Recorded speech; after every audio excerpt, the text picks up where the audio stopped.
اپنا اچھا وقت ان لوگوں کو دیں جو آپ کے برے وقت میں آپ کا ساتھ دیں گے۔ شعور کا پہلا درجہ خاموش رہنے کی عادت، دوسرا درجہ بدتمیزی کا جواب نہیں دینا، اور تیسرا درجہ بد اخلاقی کا جواب اخلاق سے دینا ہے۔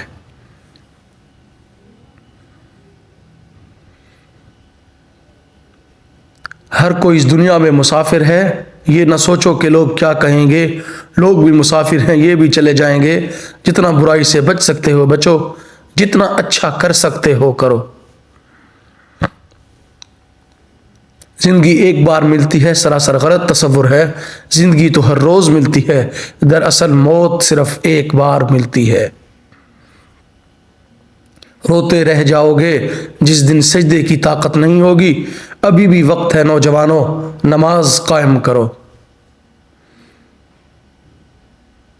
درخت نے ایک شخص سے کہا، میری عادت اپنا لو، زندگی میں کامیاب رہو گے۔ جب کوئی مجھے پتھر مارتا ہے میں بدلے میں اسے پھل دیتا ہوں۔ سڑک اور ٹیچر اپنی جگہ پر ہی رہ جاتے ہیں، مگر دوسروں کو ان کی منزل تک پہنچا دیتے ہیں۔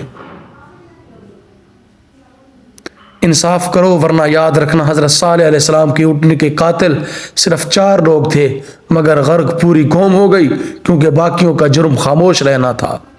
ہمت مت ہارو، کیونکہ پہاڑ سے نکلنے والی نہروں نے آج تک کسی سے نہیں پوچھا سمندر کتنا دور ہے۔ تم کب تک صحیح تھے یہ کوئی یاد نہیں رکھتا، تم کہاں غلط ہو یہ کوئی نہیں بھولتا۔ چابی سے کھلا تالا بار بار کام آتا ہے، اور ہتھوڑی سے کھلا تالا دوبارہ کام نہیں آتا۔ رشتوں کے تالے غصے کی ہتھوڑی سے نہیں بلکہ محبت کی چابی سے کھولیے۔